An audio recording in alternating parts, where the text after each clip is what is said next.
छत्तीसगढ़ के राजस्व विभाग में लाचार सिस्टम की अनोखी कहानी। जिम्मेदार अधिकारियों के कारनामों के चलते आम जनता को हो रही है परेशानी। जी हाँ, गौर से देखिए इस बुजुर्ग के लड़खड़ाते हुए कदमों को, जो कि इस लाचार सिस्टम की मार से कैसे न्याय की गुहार में डंडों के सहारे राजस्व विभाग के कार्यालयों में न्याय मिलने की आस पर सरकारी दफ्तरों के चक्कर काट रहा है। जी हाँ, ये वही बुजुर्ग हैं जो राजस्व विभाग में बैठे भ्रष्ट लापरवाह अधिकारियों की काली करतूतों की सारी पोल खोल दे। ये वही मासूम बुजुर्ग हैं जो इस लाचार सिस्टम की मार से लगभग 7 सालों से राजस्व विभाग के सरकारी दफ्तरों के चक्कर काट रहा है, मगर अब तक इस मासूम बुजुर्ग को न्याय ही नहीं मिला। देखिए पूरी रिपोर्ट। छत्तीसगढ़ में राजस्व विभाग की वो काली करतूत, जिनके राजस्व विभाग के अधिकारियों के काले कारनामों और अनोखे कारनामों की वजह से आज आम जनता किस प्रकार से त्रस्त है, वो अनोखी कहानी आज हम आपको बताने वाले हैं। और ऐसा ही एक कारनामा जो जांजगीर चांपा जिले के शिवरीनारायण तहसील कार्यालय के अंतर्गत एक छोटे से गाँव कचंदा से निकलकर सामने आया है, जहाँ विगत 6-7 सालों से लगातार तहसील कार्यालय के चक्कर काट करके परेशान है। वो व्यक्ति आज भी उनको न्याय नहीं मिला है। लगातार न्याय की गुहार में वो एसडीएम से तहसील कार्यालय से एसडीएम कार्यालय, कलेक्ट्रेट कार्यालय सब जगह जा चुके हैं, मगर उनको अब तक न्याय नहीं मिला है। उससे हम बात करना चाहेंगे क्या कुछ उनकी समस्याएं और स्थितियां और क्या कुछ वो चाहते हैं।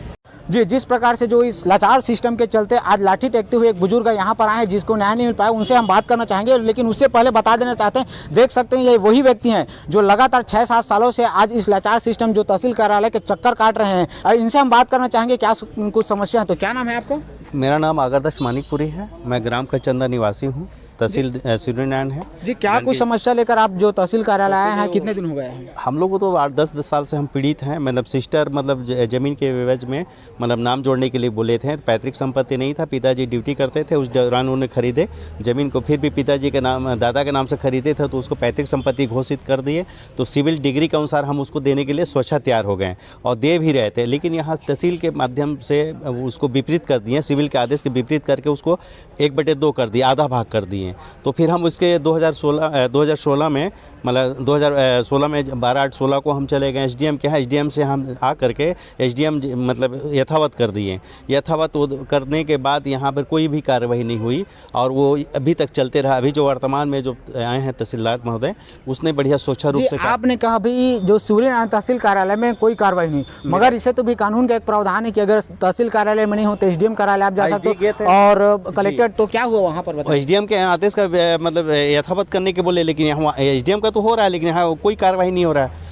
कोरोना काल में भी फंस गए थे। 2019 में हम जमीन दिए थे, आदेश एक त्रुटि हो गए थे बटा का, तो उसको दे दिए थे। तो इसमें क्या उस भी जमीन बेच दिए।